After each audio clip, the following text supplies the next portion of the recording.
Gears of War has been known for its brutally hard campaigns, especially when set to the highest difficulty. I think all of us share the war stories of defeating Rom or Mira for the first time on Insane, which for the first 11 years of Gears of War's existence was the highest difficulty a gamer could attempt to defeat. That was until 2017, when the new developers of Gears, the Coalition, would drop a DLC update known as the Rise of Horde, which added all sorts of things. But relevant to us here today, it added the Inconceivable difficulty. So today we will be attempting to accomplish the Mama Said I Can't Die achievement, which turns me, Arrrash, into JD Fenix himself. Inconceivable Solo. There will be pain, there will be rage, and there will be sadness. As of today, only 0.09% of players have accomplished this achievement, making it one of the hardest achievements in Gears of War 4 outside of the Iron Man achievements, or maybe seriously 4.0. So I think it's time to lock it.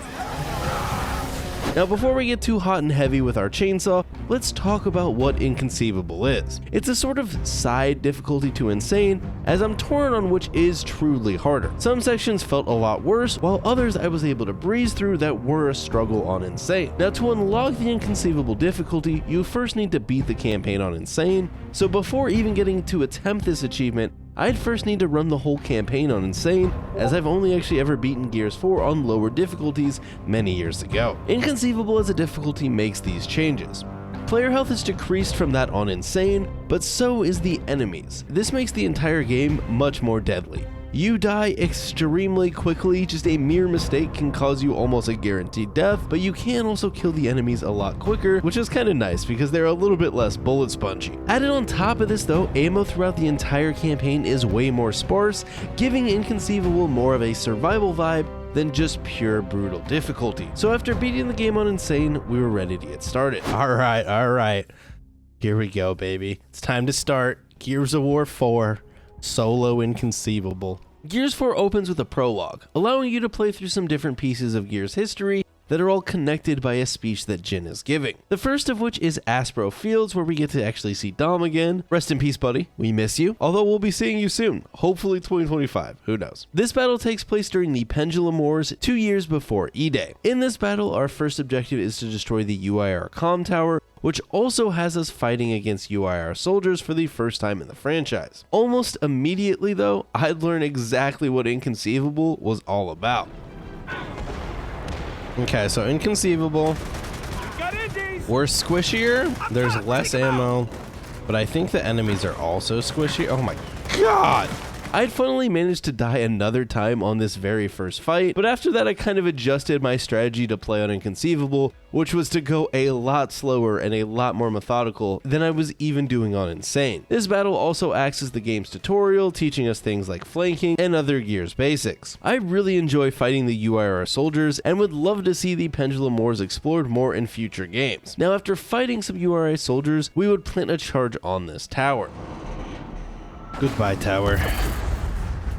Following destruction of this tower, we'd make our way to the lab, including this fancy guy here on the turret, which we popped with the Marxa, which has quickly become one of my favorite weapons in Gears. After doing that, we would push up and just toss a nade through the door, which looks totally different in these flashbacks, and upon reaching the weapon facility, we would need to enter some fancy codes and head on in, with our goal to steal the Hammer of Dawn plans. After clearing out these enemies, you would override the security door and get a cutscene where Bruce shows up to hack into the door. Hoffman and Dom head in to get the plans, and during this we are attacked by a bunch of UIR troops, and we have to hold them off, employing the use of the turret.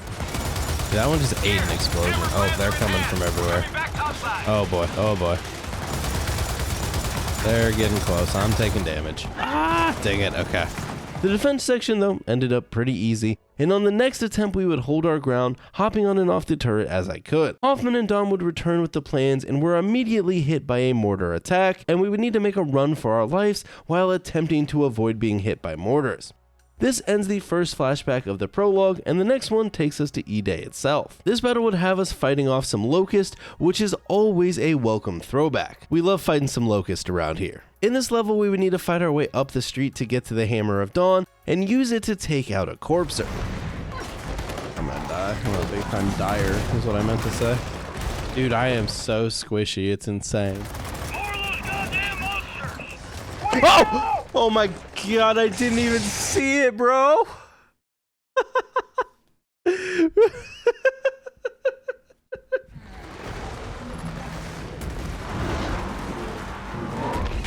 There we go, baby. Get pooping on. After killing the corpse, we would run into Anya and Min, and would need to hold this location from the Locust attack with other cogs utilizing the Hammer of Dawn to do it. So, it is what it is, dude. We learned one thing, dude. Oh my god. We learned one thing, and that's getting pooped on in gears. In this section, the Locust throws a ton of elite troops at you, including boomers and even some reavers that you need to take out. Alright, I feel like this thing will literally insta-kill me. Alright, that was just foreshadowing. There we go. That guy's gonna fuck me up. Wait, no. Why did it fuck my... We lived! We lived! After holding this courtyard, the Hammer of Dawn would eventually go offline, and that would lead to us unfortunately dying. This moves us into another flashback, Anvil Gate, 17 years after E-Day. This one opens up with us randomly picking up a cog soldier off the ground, and then we would need to get on the wall and attempt to fight off the Locust army that was pushing in. The story in Judgment is so mid. Like the pacing and the way they... What the poop killed me? It would be the first time I'd encountered the extremely aggressive enemies on Inconceivable. Okay, are we good? This guy's gonna rush us. Oh my god, I got pooped on. I could be wrong here, but Gears 4 felt like the first time that AI would truly go ham on you like this, and between Insane and Inconceivable, this was the cause of many, many deaths. After fighting some of the guys on top of the wall, we would finally make our way over to this turret. Boom, boom. There's so many. There's so many. Oh no! Oh, I forgot this is the section where if you... Wait, what the... Oh, okay, I think it's the end of the... Alright. This would end the prologue, and Jin would finish out her speech to the cog, and it cuts to a bald dude who has our eyes on our new ragtag group of lads, preparing a raid on an under construction cog settlement. Eventually, Kate notices that we're being watched and pops the drone, which luckily doesn't set off any alarms, but it is followed by a wind flare. And here we are, sort of the true start of Gears of War 4. We end up getting thrown off our horse and have to try and get to safety from the wind flare. To do this, we would pop this fence, and then you would see giant lightning coming out of the sky that's basically instant kill if it hits you, which I can definitely say caused some problems later on. After taking cover here, the crane ends up blowing over and the screen goes black for a bit, until you see the squad is actually just fine, and one of the new characters, Oscar, walks up with his fancy horse. I just love how absolutely ripped the horse is. Like, I feel like they just felt, cause it's Gears, that the horse had to also be ripped. We also learn a bit about the new characters JD and Del, who are actually runaways from the cog, with JD Marcus being the son of Marcus and Anya that we would find out later. After a bit of squabbling between the crew, the gate opens up for the settlement, and we would head in to try and steal the fabricator. After walking through the construction for a bit, we are spotted and a group of DBs shows up on the train. Oscar pops the head off of one, and our first combat section against the DBs begins. Sadly, I'd say this is easily the weakest portion of Gears 4, as these just aren't nearly as fun to fight as any of the other factions Gears has had, but they do have their own unique weapons, which is kinda cool. That said, the first fight is easy to clear out, and then we would learn how to yank people over cover and execute them. This is a move, I'll admit, I don't think I really used in the campaign at all, though I bet it probably is pretty useful if you use it correctly. The next life I'd end up fighting through this section without any problems, and then you get to meet the tracker enemy type, which are like these angry balls that chase after you and blow up. Another one of the many Gears enemies that kind of fit into this archetype. During this fight, Unk continues to give us shit for being cog runaways, and we would work together to destroy more of our robotic foes until we move over into the next area where some more DBs show up, and I'd attempt to get a little bit more aggro. Oh, you can... Oh yeah. Oh no, oh no, oh no, oh no, oh no! Oh, we lived. We lived. You even get to play a little Gears of Soccer. Oh, you can kick them. Let's go. Playing soccer, dude. I always knew my years as a childhood soccer player would come in handy.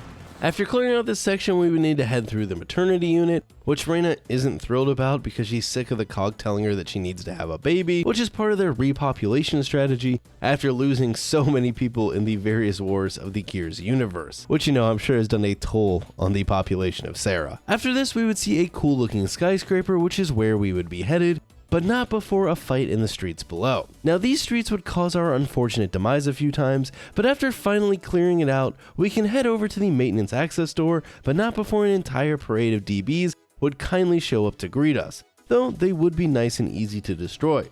JD then pushes some numbers and learns that their COG access codes have been revoked, but good news for us, our friend Oscar knows an easy way in. Everyone besides Oscar would then head into the facility to go and steal the fabricator, and we would ride down this giant lift that ends up being a bit more of a fall than a ride. Eventually Del gets us where we need to be, even if the ride was a little bumpy. Down here we can now grab the fabricator, and then we need to bring it back up the lift where you are ambushed on the way up. Oh no, I killed myself! Turns out the real enemy early on was myself. Alright, this might get me killed. Oh, yep.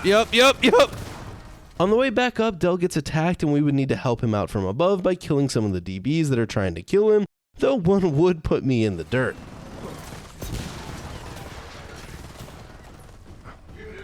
Oh my god, we even popped his head off.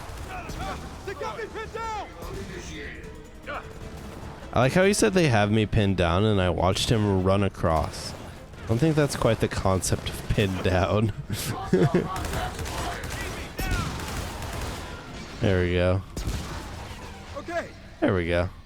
After clearing all of the DBs, we would then need to just evac with our new fancy fabricator that ends up less than ideal as we run into an entire group of DBs and the annoying Jin robot detaining Oscar. Jin drops a little bit of foreshadowing here and accuses us of stealing her people, but she then gets absolutely dominated by a train car before we can figure out exactly what's going on, with a second one showing up telling us to get in, which of course, you know, we do without asking any questions, because why else would that show up? And then we end up getting attacked by DB balls that come falling from a plane in the sky. This section introduces the DR1s, or as I like to call them, bigger robots. And these are basically just stronger versions of the earlier robots with the added fun of trying to kamikaze you when they're low on health. After clearing these out though, the crew is still trying to escape with the fabricator and heads through a building into another courtyard where a condor drops off a bunch more DBs. No, oh my god.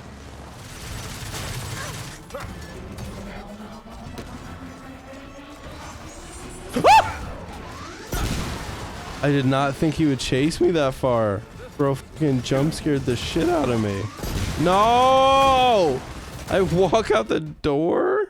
After a few deaths though and a little bit of tri-shot and camping action, we were able to clear out the courtyard and continue our escape. With this new question that someone is stealing people, we need to get back to the outsider camp and talk to Kate's mom, Raina, ASAP. But before that, we still obviously need to find our way out of the settlement with some new friends to fight again. God damn it. Oh. If you've ever played Halo, this gives me some Halo 2 legendary flashbacks, and I'd like to not relive that. After this, we would just fight our way through the rest of the settlement and return to our horses that, just like the Gears cast, look like they've been on the gear for many years. Some more squabbling between Ankh and JD, and then we're at the final chapter of Act 1, back at the outsider camp where almost immediately... How long do we have? Not very long. Oh my god, not the face robot, dude. Hate this thing. I don't know if it would have been possible for them to make a robot I'd take less seriously. Raina yeets the bot though, and it's time to prepare to defend the camp with a wave defense section. So obviously, first things first is we'd set up some sentries to do all the work for us, and wave 1 would be nice and easy. With wave 2 starting out not much different, though I did get to snipe some robots in the head, which I can say is not nearly as satisfying as popping the head off a Locust drone. As you fight through wave 2, the Guardians end up showing up, which are deadly flying drones that have a shield and a crap ton of health. And you know what? Inconceivable giving them slightly less health actually feels nice. That, or I just got used to fighting these on Insane. Kill it! Kill it! Oh my god. Oh, nice. Dude, they die so much faster on Inconceivable. After killing the first one, a couple more show up, and one would even push all the way up to the top where we were holding out. Oh boy. Oh boy, this isn't good. Literally like where I was hiding. It needs to go away. Why is it sitting in here, dude? No, damn it. The next time though, we made sure that the shielded drones wouldn't be our demise, and this led to one final wave, which wasn't too bad outside of some close calls.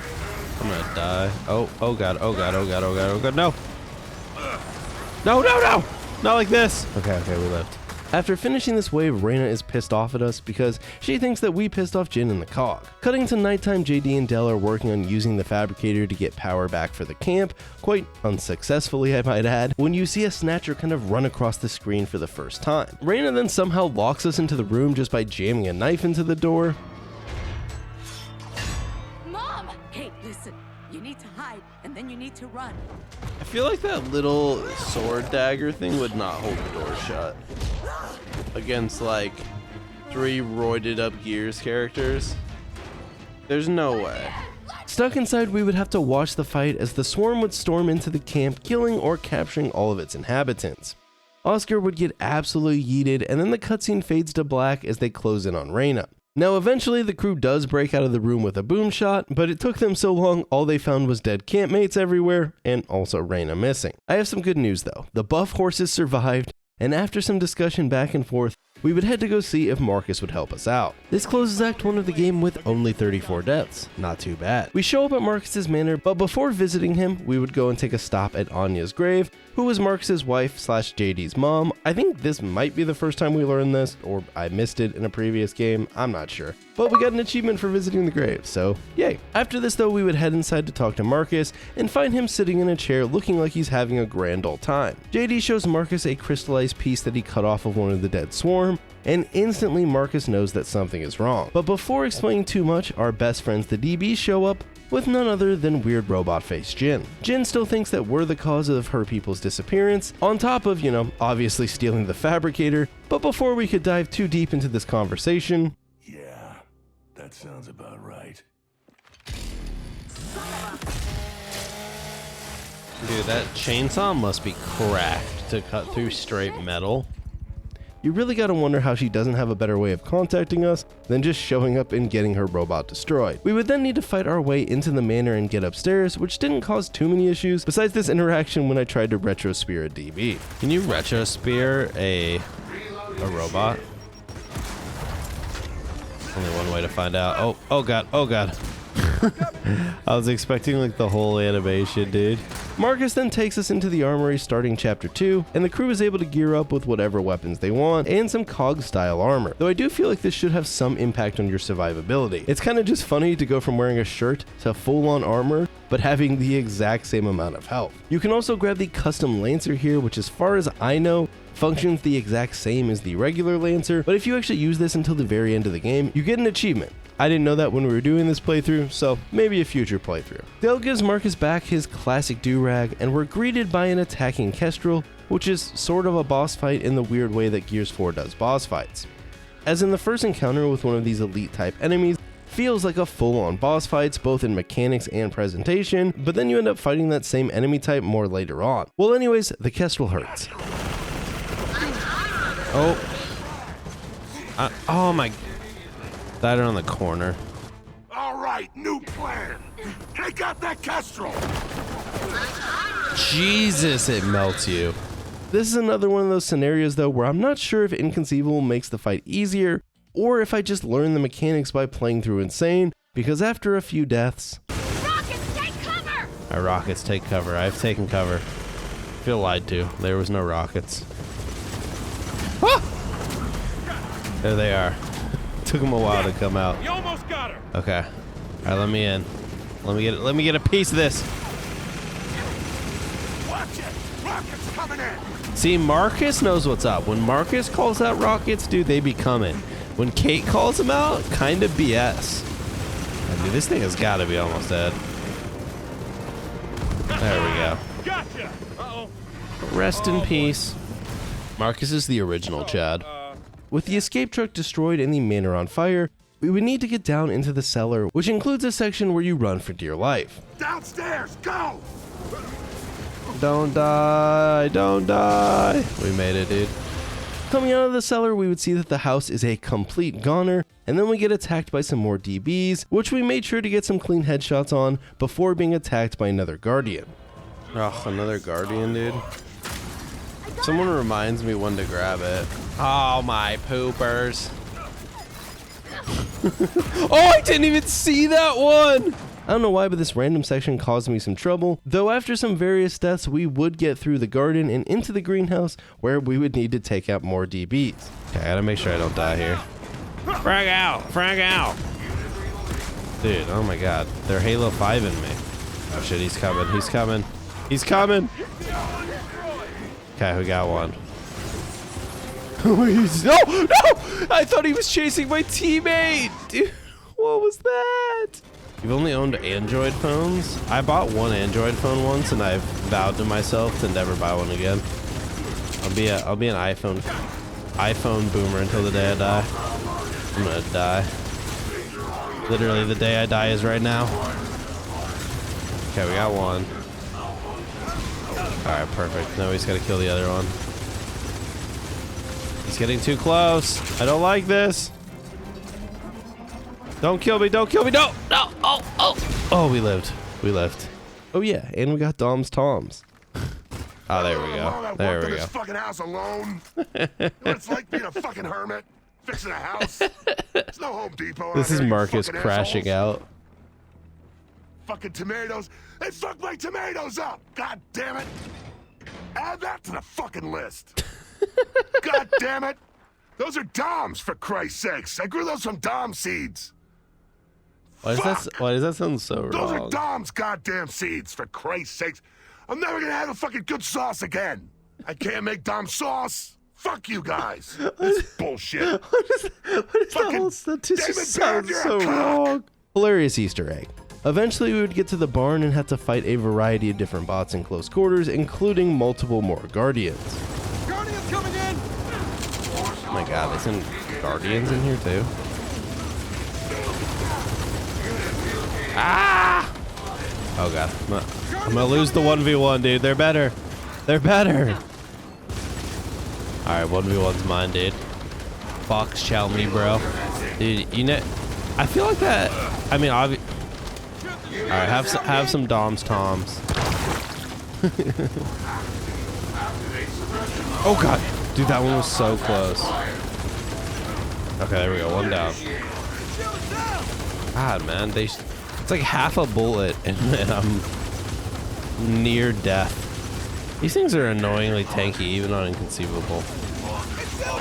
Oh my god, come on now. There we go. That's all of them. Alright, we did it. The wind flare then completely destroys the barn, and we would see a condor get wrecked by some lightning and come crashing down in spectacular fashion. This would then have us fighting our way through the Vineyard, which definitely had its moments. Worst weapon and gears. Alright, there goes my head. Oh, we almost died. Oh god, it's coming. It's coming right on top of me. Oh boy. Oh boy. No! My screen is very red. Oh boy, this could be the end. Kill it, kill it, kill it, kill it!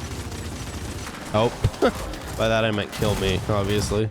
Pick me up, fam. Including a section where I'd get pretty far, and then... I like how this is my back. No! Did he just insta-dome me like that? It always hurts worse when you're that close to a checkpoint. Oh my god. Kill these, kill these. Okay, last time I got my head ripped off, so we gotta be careful. Oh, oh, oh! I saw it. I saw the light. It's like the sniper. I was behind the cover! After finally getting through this section, we would head on over to the windmill, but not before our old friend the Kestrel would show up again. Having fun, James? Marcus, I'm always having fun in Gears, brother. Some say I've never even raged. Anyways, this Kestrel fight went pretty well. Alright, it's time to defeat the Kestrel. Oh god! Kestrel destroyed my cover, dude. He's Kestrin. Will you just die already? Go boom. Helicopter, go boom. Oh! With the M-bar. The little snipe to the engine, dude. First time's a charm. Directly after defeating the Kestrel, the squad would then get hit by another wind flare and would need to split up and push past this section using the environment to knock loose debris that would then go on and smash some DBs, which is a pretty cool use of this mechanic. Overall, not too bad of a section if you take your time, though it does end with a Guardian. Oh god. Oh, what the f- Guardian! What the? What? Why did it spawn on top of me? Dude, look at that windmill in the background. Think of the power they're generating right now. Oh, there it is. There it is. Kill it, my friends. Kill it. Focus fire. I get it. Nice, dude. Let's go, baby. This just leaves one obstacle between us and the barn, and that's some lightning. But before we would make that run, we would need to admire the Gears 4 water. I mean, just look at that stuff. That's the Xbox One at its finest. Realistically, I actually think Gears 4 looks really nice, but the water here does leave a little bit to be desired. Now, this section is all about memorizing the patterns of the lightning, as if it hits you, you know, are dead. Oh no, there's no shot. Oh my god. Alright guys, we found the hardest section of the game so far. It has nothing to do with the enemies. 8 deaths later. We did it! We did it! With this out of the way, the crew is finally able to make it into the barn, where a ton of DBs begin to surround us. We then blast out of the barn on some motorcycles, and this brings us to the last chapter of Act 2, where we need to escape from Jin's robots using our new ride. Alright, we do this on our first try because we're a great driver. Literally never lost a driving section before. Dude, I feel like using M&K for this makes the motorcycle so like jittery. Like it was clearly like the animations were designed for a controller. Because when you AD this thing, it looks so funny. Oh my god, why is it doing that to me? Dude, it takes so... We were actually kind of close to doing it first try. It honestly wasn't that close, I'm not sure what I was talking about, and I'd end up embarrassingly dying a few more times to the Kestrel. I feel like I am literally strafing into them. Like literally, it's like I go left, rocket comes in from the left. Like I'm like perfectly like juking into them. Oh my god. Oh, here we go. We got the rotation. All right, we're on to something now. But you know what they say, smash your head against the wall enough times and it'll break. I think that's the saying, right? After a while though, I finally got past that Kestrel. Okay, give me my health back. Oh my god, please give me my health back. Please give me my health back. I can't see. Tunnel up ahead. All of those enemies just despawned. The tunnel is collapsing on me. I think I just went through a rock. You gotta be kidding me. I think I just went through another rock. This leads us to the final boss of Act 2, Family. I might be crazy, but tell me this doesn't give you flashbacks of that airplane scene from The Fast and the Furious. All I can think about when this section is someone whoever choreographed this section was a huge fan of The Fast and the Furious. Are both of the engines not destroyed? Oh my god. Oh my god! And they shift like 7,000 times. They have like a 50 gear car. It's like vroom, vroom, vroom, vroom, vroom. Fighting the Vulcan is a bit of a multi-phased fight. First you need to destroy the engines, then the gun, and then the core opens up and you have to shoot those. Meanwhile, during all of this, you need to dodge the various obstacles that it throws out at you, because if you don't, you just end up dying. I feel like we need to go back to when everyone had random songs as their ringtone, so that like you could just be sitting in public again and you just hear like, "Slut me out in your Mercedes." You're just sitting in public and that starts playing on some dude's phone. I think that's the play. Fucking hell! I'm struggling. James, more fire! Oh my god! James, more fire. What? That was, see, that's some bullshit, dude. That is some bullshit. Like, I feel like I should be able to... Like,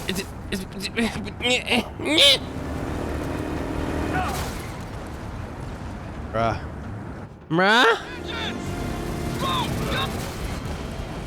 Bro, I fucking killed it and died at the same time. I can only imagine how much this section would wreck me on an Ironman run. Eventually though, The core's exposed. Shoot it. JD, maybe you should shoot it. Okay. Alright, as long as I don't randomly die here. There's so much shit flying everywhere. Okay. Okay. Whew. That was way harder than it should have been. This would complete Act 2 with 85 deaths. A reasonable amount, but nothing too bad. It also meant that the game was about to get a lot more fun and more difficult. This has us arriving at Fort Revel, which we would need to get through to get to the abandoned mine on the other side, which was used as a Locust burial ground. This chapter starts pretty slowly as we just walk our way through the fort, but once arriving, we would find a bunch of veins leading from some popped pods that would cover JD in goo. We would then find an unpopped pod, noticing something in there. Cut it open. Not sure that's a good idea, Dad. Yeah, me neither.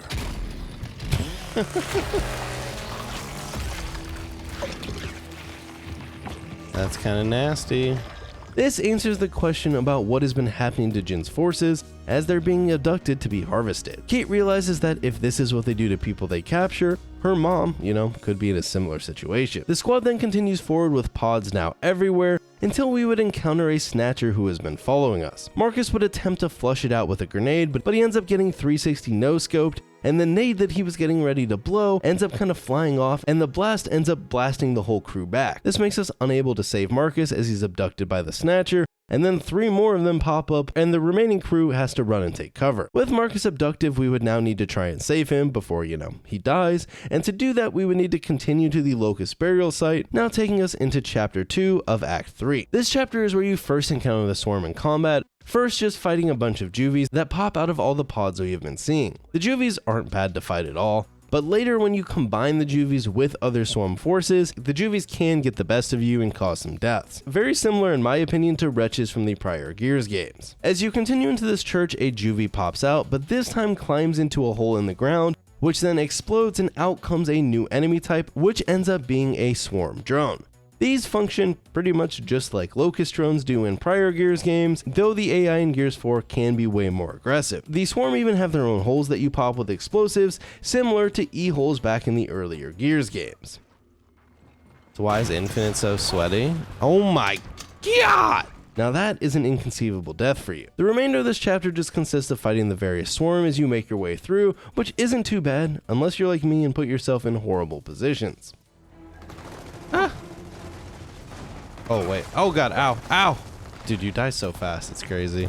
Finally though, we would run into the snatchers again, but instead of fighting, we would actually get our first fight with the pouncer. A deadly swarm doom that does a good little pouncing. It can also just dome you in one shot with its quills. Now the first one, oh, move, I need the cover. Ow. Ah! Dude, I juked it. That was actually clutch. I feel like I fought so many of these on Insane that I'm just ready. Look at that, easiest fight of my life. Oh wait, never mind. There's more. I forgot about that. It's 60 on Steam. Oh. Oh my god, they like one-shot you. Okay, so inconceivable pouncers hurt, and they hurt pretty bad. But on the bright side, if you knock them over, you can chainsaw them, which is always a good time. After defeating the pouncers, you would head over to the museum, which of course included some misplays on the way there. Now to put it into perspective, I probably died on this museum section for a couple hours on Insane. So what are the chances that I do it on the first try on Inconceivable? Man, I sure hope not. Oh yeah, we already choked. We already choked. Watch it! They got inside! Oh god. Oh god. Not like this. Get back in your car! Okay. Okay, we're not dead yet. Alright, there's gonna be people coming here soon.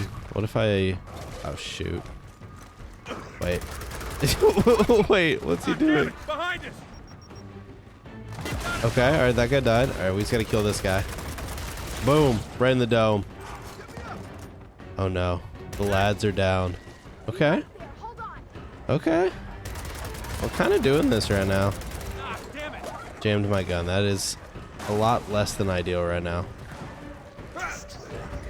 No, no thank you. Don't destroy. No destroying. No destroying. Hey, All right, he listened, dude. He heard me say no to. It's like in Dora the Explorer when they say swiper no swiping. You just say swarm no destroying. Wait, they come from back here? What the heck? I did not remember that. Oh, there's the people from the side door.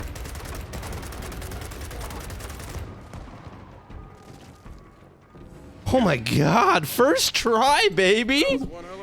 Alright, I don't know if it was the experience or if Inconceivable is just easy. Can't say I saw that one coming, but it did give me a lot of confidence that maybe Inconceivable would be a breeze. Chapter 3 also includes the first time that we can use a buzzsaw in Gears 4, which is always a good time. Though the big heavy weapons like this on Inconceivable can be rough to use, as they're pretty slow to move with or just peek in and out of cover, which makes them a little bit harder to use and more just situationally viable than something you can just rock every time you see them. The remainder of the chapter would go pretty cleanly, and it would be time to head down into the Catacombs, but not before some classic rock, paper, scissors. Hey, JD. I've rock, paper, scissors you for it. Seriously? You're terrible at rock, paper, scissors. How can someone be terrible at rock, paper, scissors? Easily, because you always pick paper. Do I? Let's do it.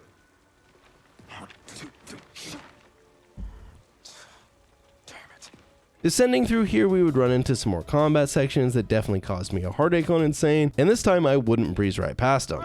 Okay, this doesn't look good. Oh, I remember this room. This room went hard. Oh my god, okay. Okay.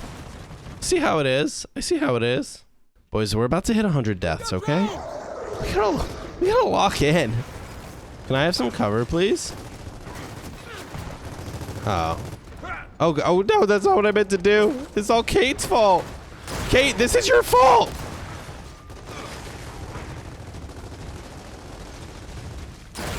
Oh god, oh god. As you can see, Gears 4 has some damn aggressive AI, and they definitely come out swinging. It doesn't help that on Inconceivable, it's hard to even peek out of cover and snipe enemies with how fast they just put you in the dirt. Please! Please, please, please, let me shoot you. I missed. Oh god, kill him. Oh no, oh, oh! So as you can see, this room was definitely giving us some problems, including, you know, the classic skill issue. Oh no, was that a sniper ammo? Oh, and I missed. No, what? How did I lose the chainsaw fight? Did I think they're on the gear. It's like they got permanent suppressing fire. Like they don't wait for you to peek out. They just unload. As soon as you peek out, they just start hitting you. Oh boy. Oh boy. Help me. Help me. Help me. Help me. They did not help me. Spoiler alert. After many, many more deaths, though. There we go. All right, that was way more difficult than it needed to be. Now, one would hope that after a section like that, the rest of the chapter would be a breeze. Well, it ends here in this one room with a giant statue, and similar to the museum on Insane, I struggled. But I'm now a well-experienced Gears 4 vet, right?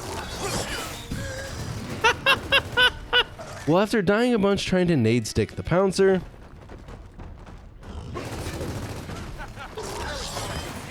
oh, there we go, baby. We got him. All right, this part is probably going to be insane.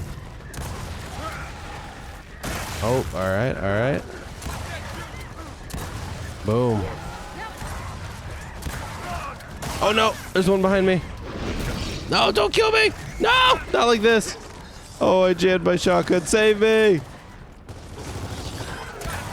Ow, he's back. Okay, okay. All right. All the little juvies are dead. This should be easy. There we go, dude. The fact that we beat the museum and this first try is insane. Those sections were so hard when we did this on Insane. So I'm not sure what I meant here by first try. I must have blacked out during all those deaths, but I did die way less than I did on Insane. The squad would then push this giant box down into a hole and jump into the tunnels, including another classic pick your way gear section. Upon completing this takes us into the mine by way of a... Looks like an elevator to hell. Well, good. Because that's where we're going. Memes aside, it's chapter 5 time, and we would need to power up and then ride this giant platform down into the mine. This is done in the way of another fabricator wave defense section, which is actually nice and cheesable. All you do is you slam all your turrets in this room, and instead of defending the whole platform, you just camp in here. After a couple waves of this, the platform begins to speed up, which then gives a section where you need to push the emergency brake before the entire platform crashes. This is less than ideal, chat. Oh yeah, oh yeah, look at that. Oh, right in the dome, dude.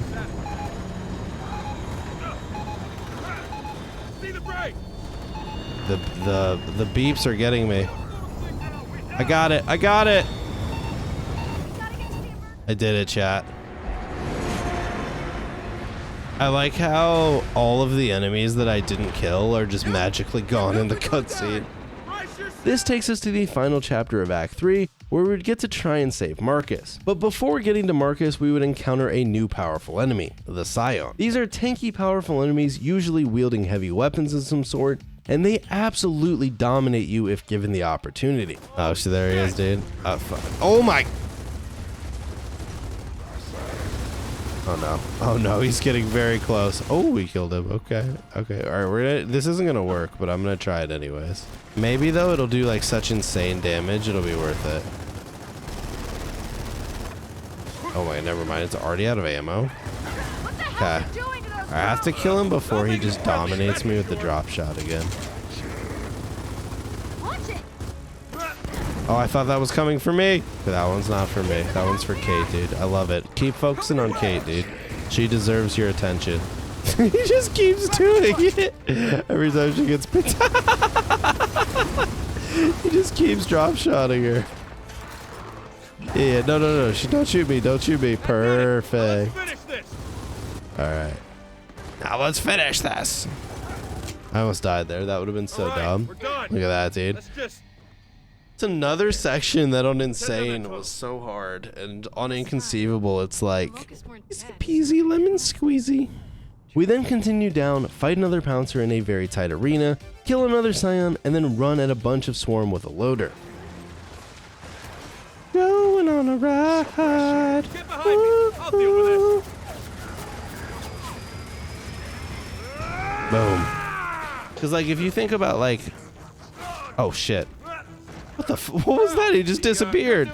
Following this, we would catch up to the Snatcher that, you know, snatched Marcus and have to fight it for the first time. These are very deadly enemies that can either one-shot you with their tail, spit fire at you, punch the ground and kill you, or just steal your friends. I see you. Hey, look at that. He's hungry. He's a hungry little boy. Hey, get back here. Shit. But then you end up fighting like 10 more of these before the end of the game. Oh my god. One nice thing though is that when the Snatcher is attempting to steal your friends, it doesn't shoot its quill that will insta-kill you, so as long as you keep your distance, you can put in good damage relatively safely while getting it to drop whoever it's snatching. Oh shit, I'm gonna die. Ah, not like this. We lived. I'm a survivor, dude. I'm a survivor, not gonna give up. Destiny's Child, yes! Thank you, Ice. Glad there's other old people in chat, dude. Oh my god, why was that so easy? We're just better, dude.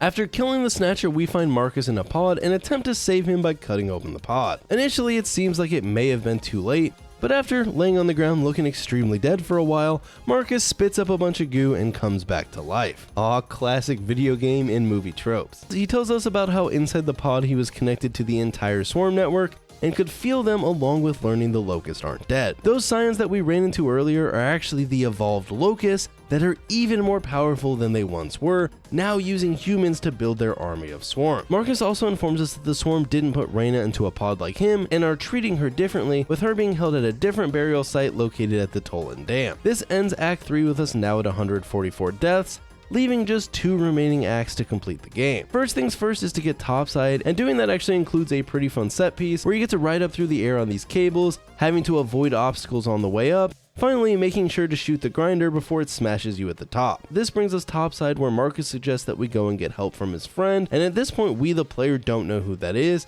but it's clear that JD does. Kate isn't a fan of this as it would cause us to take another detour, slowing us down, so off we go. During this we get hit with another wind flare, again having to avoid some lightning. Oh no, oh no, oh no, oh no! Oh, we lived, we lived! Oh shit, oh shit. Oh no! This would also again cause some problems. Oh, I'm so dead. I'm so dead. I'm so dead! But after some more deaths, we would make our way through, nearly dying in the process. Wait, what the heck?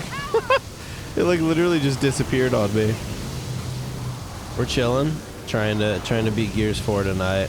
Will we be able to? I have no clue.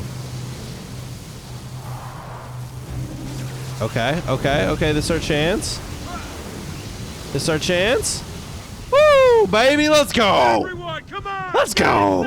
Unfortunately, the tower ends up getting murked, causing us to have to go to a different service tower, but at least the wind flare would be gone. Upon reaching the dam, we would have our first encounter with the carrier enemy type. Get back! What the fuck happened to that cutscene? Did you guys see that, dude? All the characters like just slid.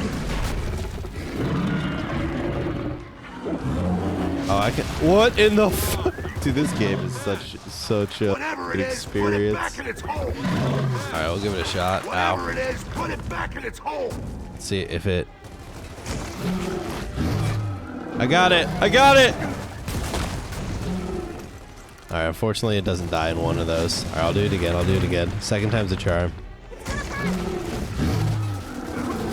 2 times. 2 times. No, no, no! These are pretty straightforward to fight. Keep your distance and shoot its weak spot when it opens up to shoot cankers at you, and then make sure to pop those in the air before they end up hitting you and killing you.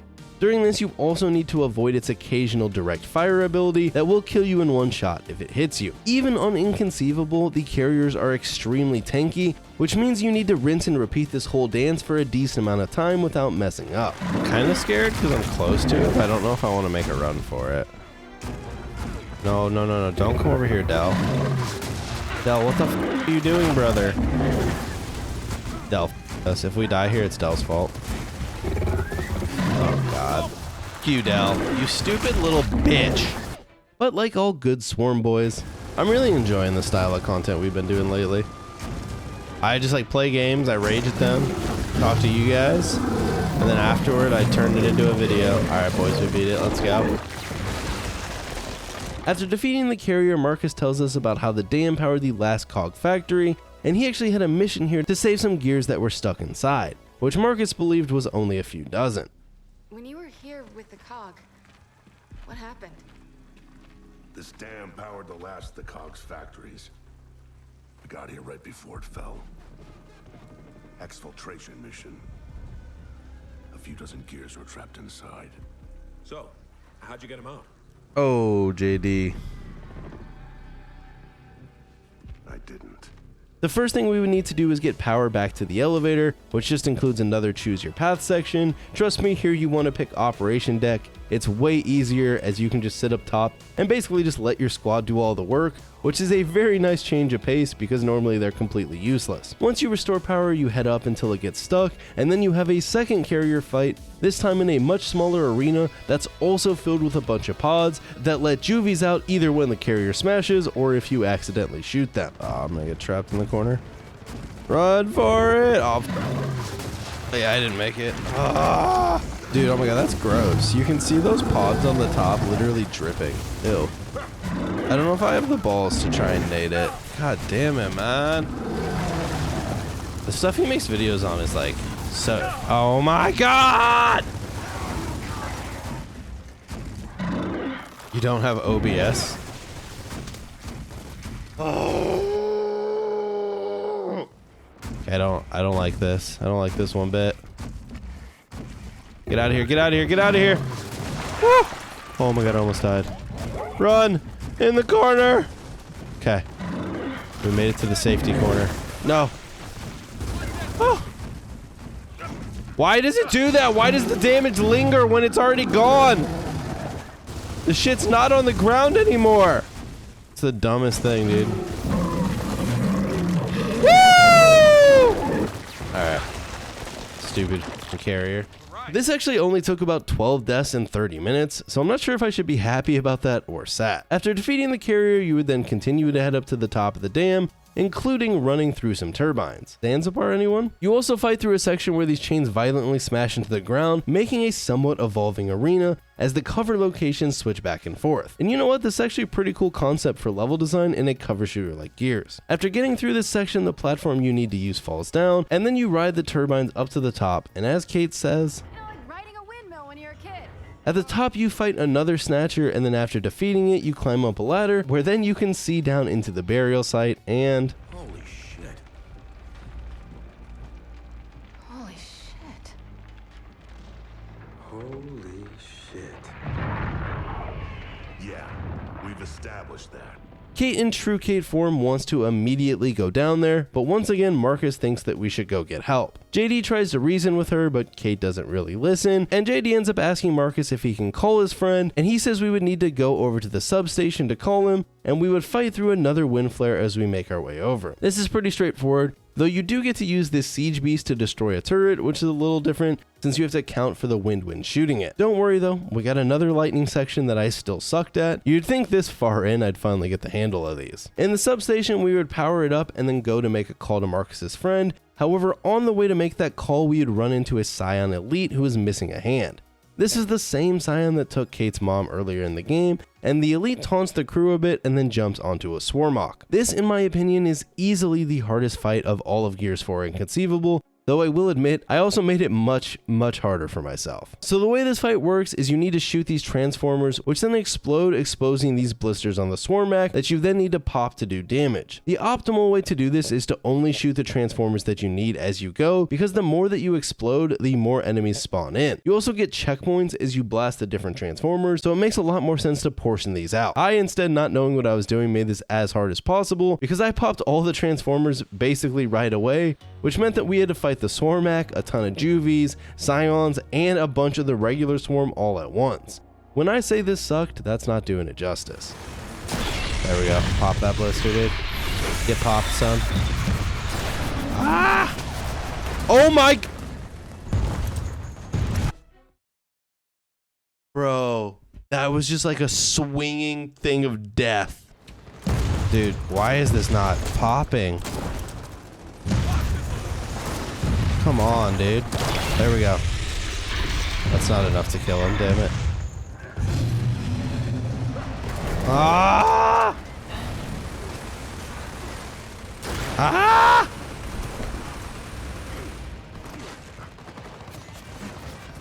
Oh shit, it's there again.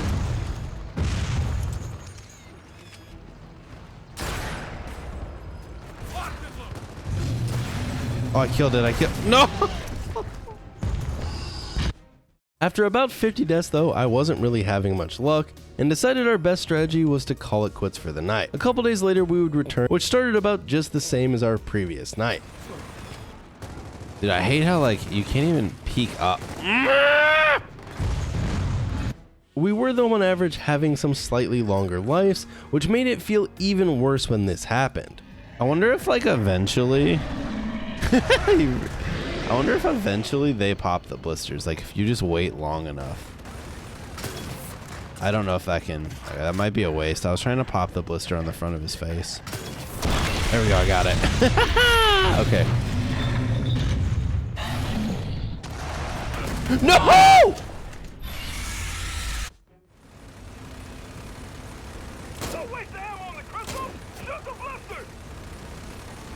No, I didn't get my gun out fast enough. That was on me.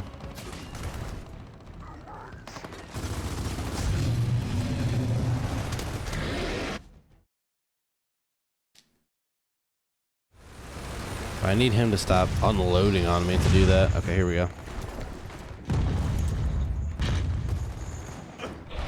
Alright, this is my chance. No! Oh boy. Oh boy. Oh boy. No, there's a guy up here! Why is there a guy at the top?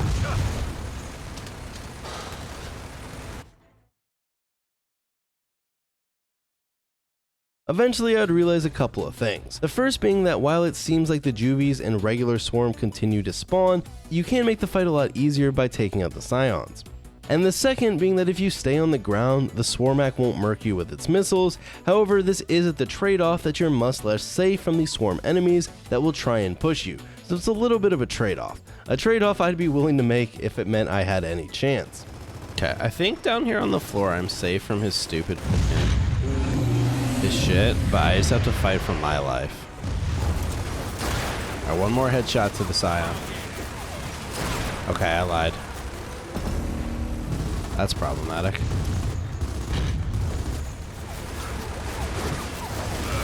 I hate this game. I actually have physical hatred for this video game. Can we get Epic Games back, dude? I'm over the Coalition. I think it's time. Oh god, this is spilling everywhere. Me, man, that's not ideal. At this point, it was clear the tilt was tilting, but where is the last Blizz? They're like on his back. But I don't know how to fucking get him to turn around. I think I need to go this way. The fact that he keeps turning with me is actually like semi-tilting me. Oh fuck. Marcus is over there. Okay, Kate and Del are this way. Oh my god. Oh, this is where we started. That's the ammo box. Dude, can you just turn around, please? Actual insanity that this is happening. It's on his leg.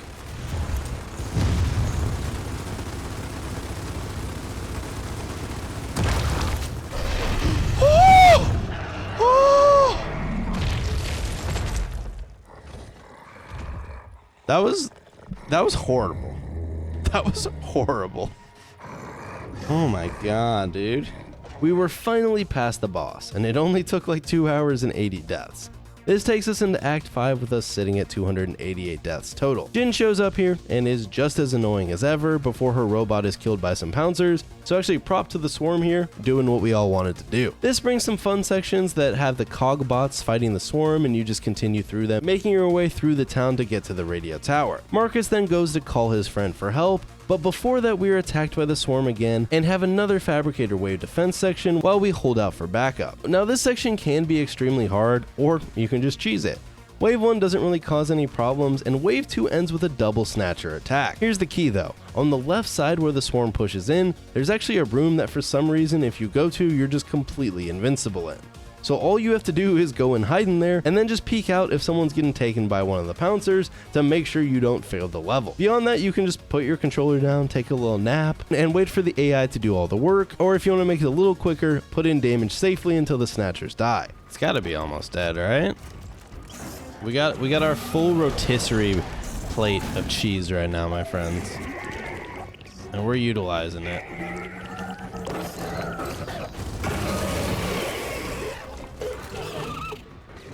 Did it blow up? I think that's it dead. There we go, baby. There we go. All right, one more wave.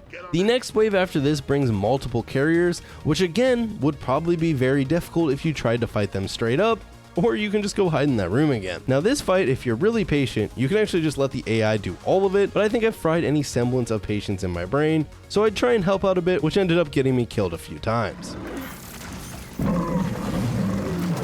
The problem is like they're not even looking at me. Oh, one of them already died. All right, that was probably the one that I put all the turret shots into. No, what am I doing? I'm actually an idiot.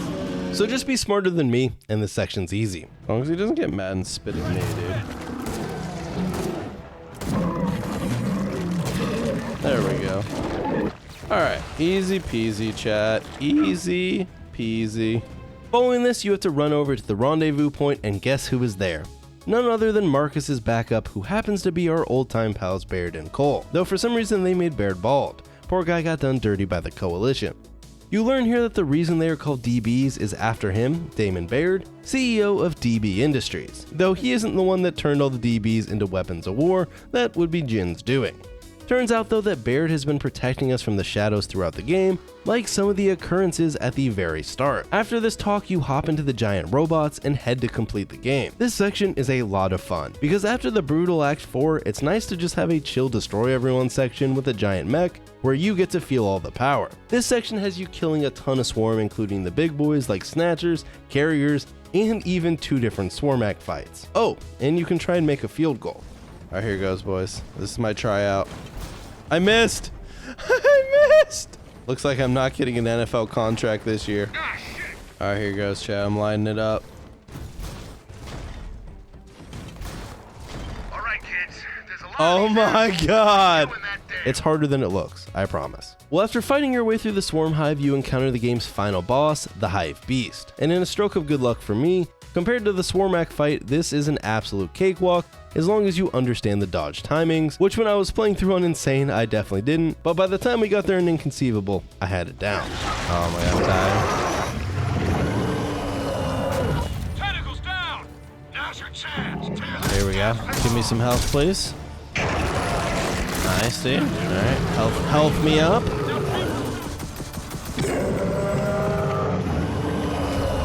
Alright. It's time for the final phase.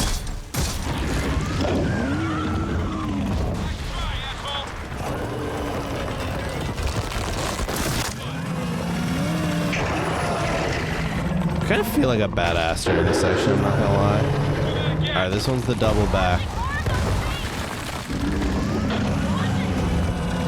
Yes, baby, let's go! First time! Woo! Take that, ugly dude. I don't actually know what this boss's name is.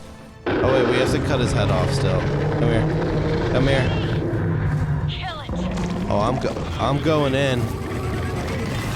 There we go, baby. Alright. It was doubtful at points, I'm not gonna lie, but we made it. Look at that. This is perfect for the YouTube monetization.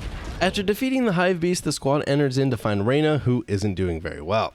We learn that if she's released, she will die, and Kate has to do the tough task of cutting her mom free, killing her in the process.